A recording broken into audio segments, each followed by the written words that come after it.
Hello friends, இன்றைக்கு ஒரு ரசம் ரெசிபியோடு வந்திருக்கிறேன். எப்படி செய்கிறேன்ட்டு பார்க்கலாம் வாங்க.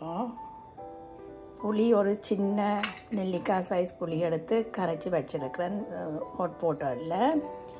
2 பெருங்காயம், நான் கட்டி பெருங்காயம் எடுத்திருக்கிறேன். நீங்கள் தூள் பெருங்காயம் வேணுமென்றாலும் எடுக்கலாம்.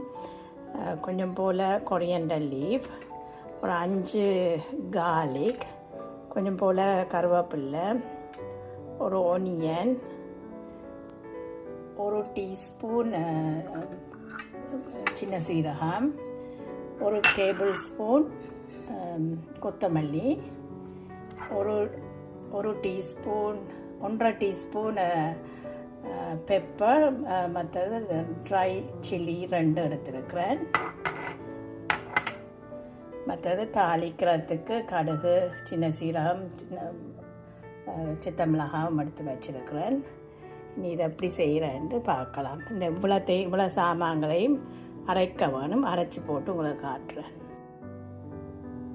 ஓகே, இப்போ எல்லாம் அரைச்சிட்டேன். இதில் நான் கொஞ்சம் ஒரு 6-7 இலை கருவேப்பிலையும் போட்டு தான் அரைச்சேன். நான் உள்ளியும் இதில் அரைச்சி வச்சுருக்கிறேன். உள்ளியும் அரைச்சி வச்சாச்சு. இனி எப்படி செய்கிறேன்னு பார்க்கலாம். சால்ட்டும் எடுத்து வச்சுருக்கேன். சால்ட் வந்து உங்களுக்கு தேவையான அளவு போடுங்க. ஓகே, ஒரு சாஸ்பேன் ஒன்று எடுத்து வச்சுருக்கிறேன். அதில் 1 கப் தண்ணி ஊற்றுறேன். இது ஒரு 4-5 பேருக்கு சாப்பிடக்கூடியதாக தான் மேக் பண்ணுறேன். அடுப்பை போட்டுட்டு தண்ணியை கொதிக்க விடுவோம். தண்ணியையும் புளியையும் சேர்த்து கொதிக்க விடுவோம்.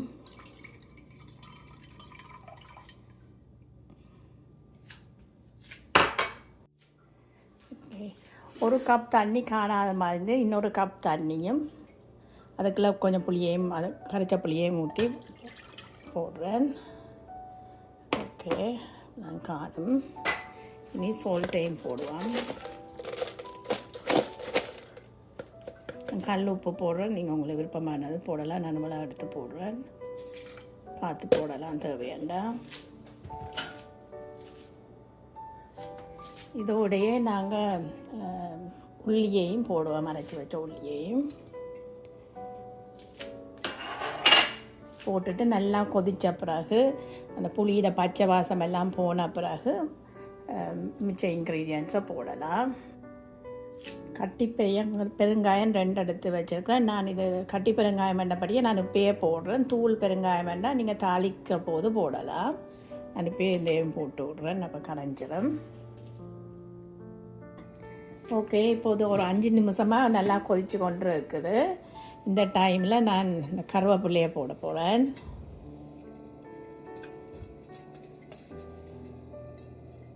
கருவேப்பிலையும் போட்டு நாங்கள் இந்த அரைச்சி வச்ச மசாலாவையும் போடலாம். இது நல்லா அரைக்க தேவையில்லை, கொஞ்சம் குறகுறப்பாக அரைச்சி போட்டிங்கன்னா சரி.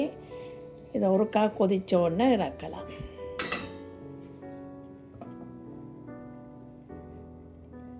இதுக்கு இன்றைக்கி நான் தாளிக்க போகிறேன். இது தாளிக்க வேணுமாண்டி இல்லை, நான் இன்றைக்கி தாளிக்க போகிறேன். இதுக்கு பிறகு ஒரு முட்டை ஒன்று பொரிக்க போகிறேன். அதையும் காட்டுறேன்.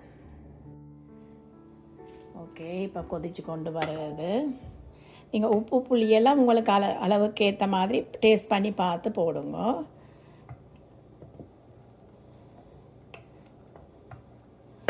ஒரு கொதி வந்தோடனே ஆஃப் பண்ணிடுவோம் அடுப்பை.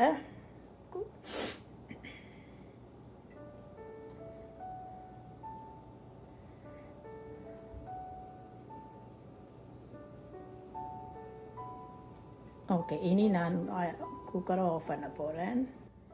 ஓகே, இப்போ நாங்கள் தாளிக்கிறதுக்கு பார்ப்போம். ஒரு ஃப்ரை பேன் ஒன்று வச்சுருக்கிறேன்.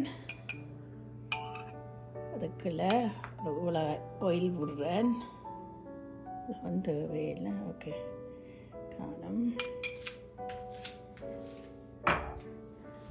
எண்ணெய் கொதிச்சோடனே கடுகும் சின்ன சீரகம் போடுவோம்.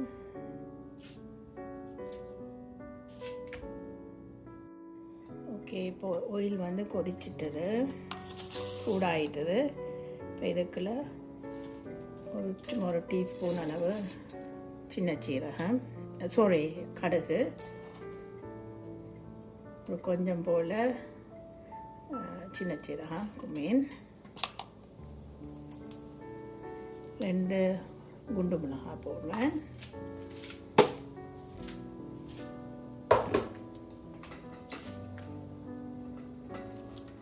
கொஞ்சம் போல் கருவேப்பிலை,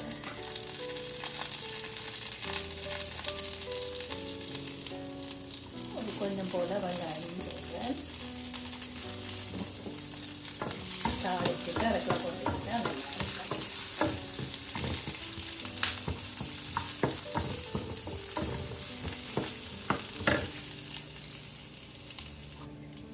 ஓகே, இப்போ தாளிச்சிட்டேன்.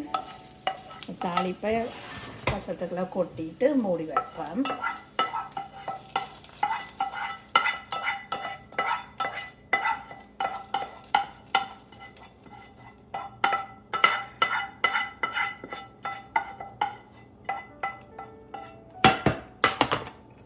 ஓகே, இதை இப்படியே மூடி வச்சுட்டு சாப்பிட்ற போது துறக்கலாம்.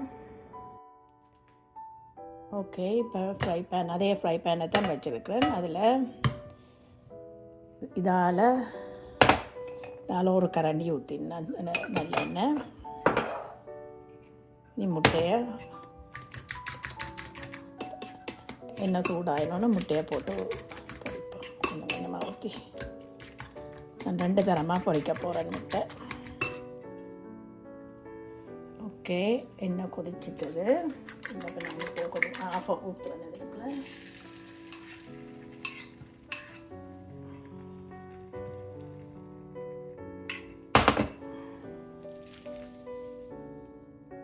இப்போ பொரிஞ்சு வரட்டும், வெயிட் பண்ணுவோம். ஓகே, பொரிஞ்சு கொண்டு வர்றது நான் மற்ற பக்கம் திருப்பலாம்.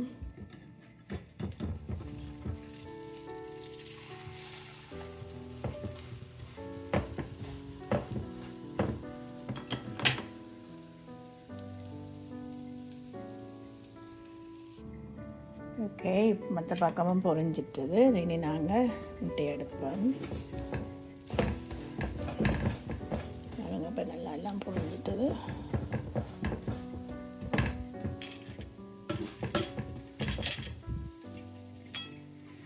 இன்னைக்கு வக்கிட்டு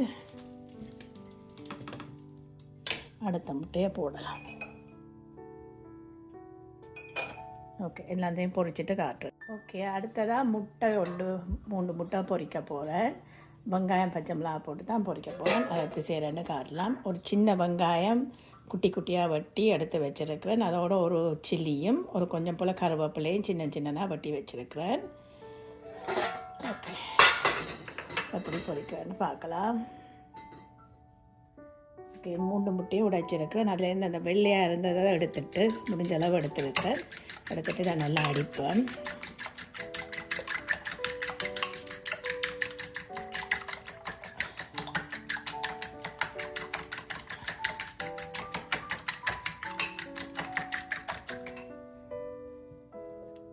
கொஞ்சம் உப்பு போடுவோம். சால்ட் பார்த்து உங்களுக்கு ஏற்ற மாதிரி போடுங்க. நான் போடுறேன்.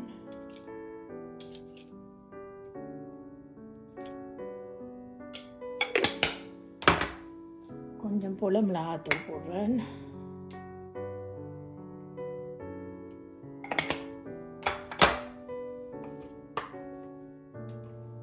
சொட்டு பெப்பர்த்தூள் போட்டுட்டு இதை திருப்பி நல்லா அடிப்போம்.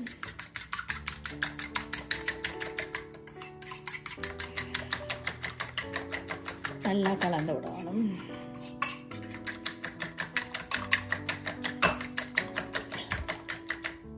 நான் இன்றைக்கு ஒனியன் பொரிக்கையில் நான் இதுக்குள்ளே எப்படியே போட்டு தான் செய்ய போகிறேன். கொஞ்சம் க்ரன்ச்சியாக இருந்தால் நல்லாயிருக்கும் ரசத்தோடு சாப்பிட.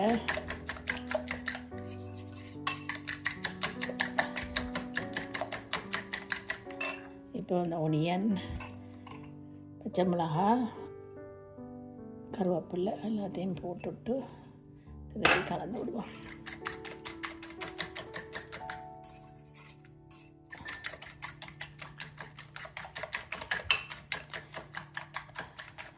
ஓகே, நல்லா கலந்தாச்சு. இனி இதில் நான் கொஞ்சம் ஃப்ரை பேனில் நல்லெண்ணெய் ஊற்றி பொரிப்பேன். ஓகே, முட்டை பொரிச்சிட்டேன். இப்போ ரைஸ், முட்டை அண்ட் ரசம் இவ்வளோத்தையும் வச்சு சாப்பிட நல்லா இருக்கும். ஒரு மழை நேரத்தில் ஒரு டிஃப்ரெண்ட்டான சாப்பாடு. இப்படியே செஞ்சு பார்த்துட்டு எனக்கு சொல்லுங்க, மெசேஜ் பண்ணுங்கள். Okay, thank you.